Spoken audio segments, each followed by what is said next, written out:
Hi there, welcome to Long Distance Review, and apologies it's been so long since my last video, but to cut a long story short, I've been busy. So on this week's episode, I'm going to look at the new album from Marilyn Manson entitled We Are Chaos. Now, if you're of a certain generation or of a certain age, let's say, you'll remember when Manson first came out in the early 90s, and he came out to so much uproar and press, let's say. He was billed as the most dangerous band and the most dangerous man in America. He was this terrifying rock star who dressed up in this incredible costumes, and he was so dangerous, and like the right wing of America were terrified of him. Parents were terrified of him. And this was the years before we had internet, so really we just had rumours, word of mouth, and what they printed in the media. And the rumours were incredible at the time. I remember hearing of him attacking people on stage, cutting himself, burning the Bible, killing animals on stage, and the rumours around him as a person that he was he removed a rib so he could fillet himself, that he was the kid off the Wonder Years was a rumour at some point in time. Those last two rumours were obviously just rumours, but his stage show at the time was intense, boundary pushing, and quite the show, let's say. So by the time I saw him live, the anticipation was massive for this incredible, terrifying rock star, and he kind of lived up to the persona for a long period of time. From the years 96 to the year 2000, Manson was a global megastar, rock star. He was he released the 3 albums Antichrist, Superstar, Mechanical Animals, and Hollywood, which as a 3-album curve will stand up against any band in history. They're all 10 out of 10 records. He was artistically very relevant. He was creatively boundary pushing, let's say, and he was very interesting, and he was very shocking, and that endeared him to a whole wide range of young teenagers and youths and heavy metal fans. So it's weird that how he dropped off a cliff after this, really. He released the so-so album Golden Age of Grotesque, and then went on to release the rather poor stripped back acoustic album of Eat Me Drink Me, and the sort of Manson by numbers High End of Low and Born Villain. So then it was odd that he came back with a couple of really good albums in recent years. The Pale Emperor, this bluesy album that he did, which was really good, and Heaven Upside Down, which were both really good albums. So it's been a bit of a 30-year roller coaster. I could talk about Manson's career all day just on a video about his career, but I haven't got time really.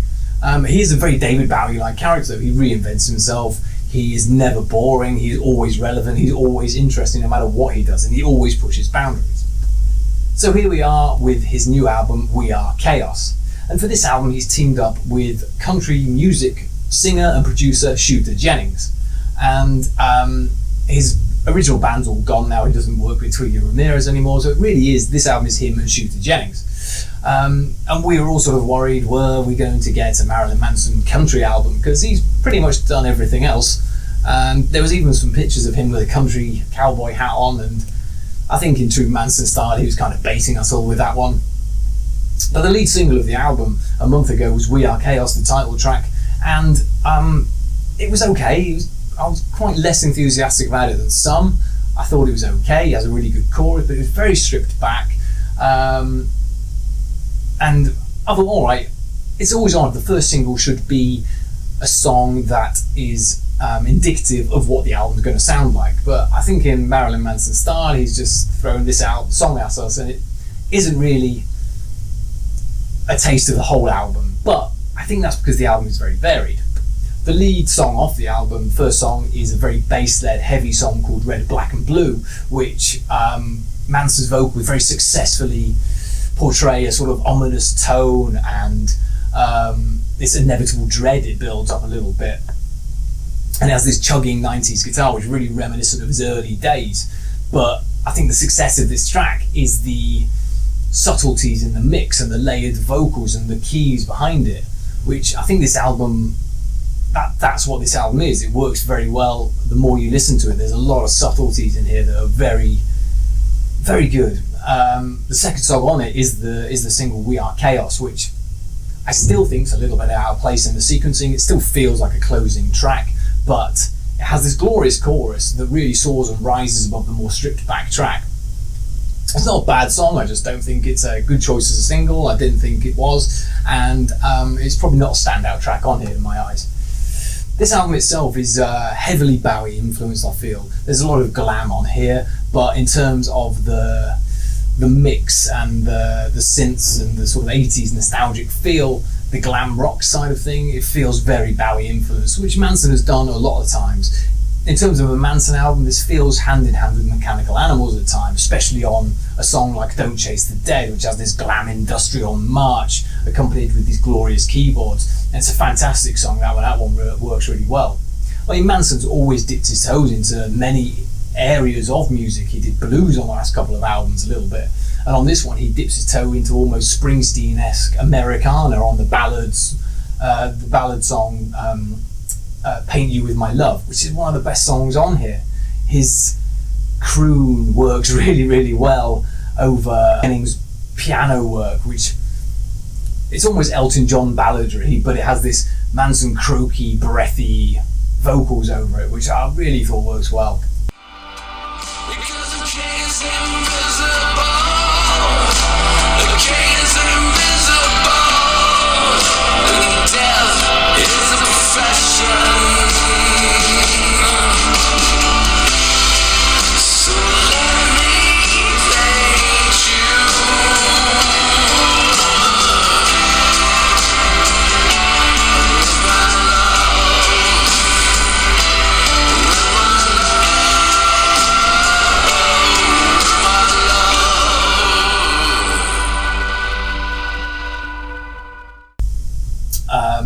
And that song really climaxes, like if you remember the song Speed of Pain off Mechanical Animals, it's very reminiscent of that, these sort of croaky vocals and croon over these keys and synths, and it climaxes really well. Manson actually spoke about this album being an album of two halves. He says it's a distinctive A and B side, but I don't think it's as jarringly obvious as he made it out to be. The song Infinite Darkness is an obvious halfway point. It comes in with this aggressive industrial song, which is the obvious start of the second half, and there's a change in sound compared to what was on the first half, but it's not like that then the whole album is completely different.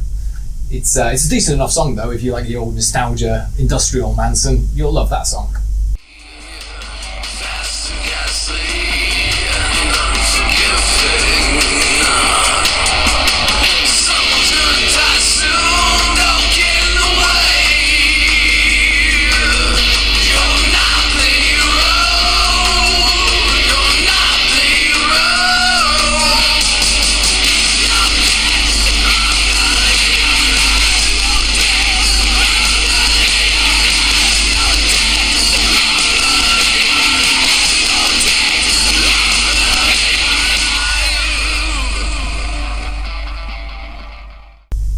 The album itself isn't as immediate as some of his other work. It's certainly not as immediate as Antichrist Superstar or Hollywood, let's say, but it's probably Manson's most varied and diverse album to date. He picks bits from 80s goth and new wave. He has like a T-Rex style glam rock stomp all over it. He has this Elton John balladry at times, and he interjects it all with the Manson spite and sneer we've come to love. And I think we can thank Shooter Jennings for all of this. He manages to turn what could just be hokey ballads into heartbreaking songs, and he turns what could sound dated and nostalgic into very relevant and artistic songs. And I think the more you listen to it, the more you pick up on his little subtle keyboard work, his little synth works that actually really brings life to these tracks a lot more. It's also Marilyn Manson's most introverted album to date. In terms of the lyrics, he mirrors, it's much more reflective of himself. He still points his guns outward at the world, like we all know he always will, but especially towards the end of the album on songs like Solve Coagula, which is a cracking song, and the closing track Broken Needle, you find Manson looking at himself and looking at his own misgivings, which is more than he's ever really done before. Broken Needle is a great closing track, by the way. It's fantastic, it really finishes in dramatic style. I feel this album is Manson growing old disgracefully in style. The last two albums he felt like he was getting old, I thought. They were good albums, but this feels like it's still got a bit of youthful vibrance to it, but it's got a sort of style, and not as in your face and aggressive and antagonistic like a sort of teenage Manson was. It's just more of a Bowie sneer and a Bowie sort of glam style to it, but it still has the whole Manson ethos around it. It's a much more concise and focused record in terms of the lyrical and artistic direction than previously, but in terms of musical, it's quite a diverse and varied album. It's a really good album, and I think the more you listen to it, the more you pick up on all these little subtleties that are in the album. And instead of it being the in-your-face, aggressive and antagonistic Manson of old, there's a lot more to it, and it's a lot more interesting because of it. Let me know what you think of the album. I really enjoyed it, and I'll be back soon with another review. Thanks very much.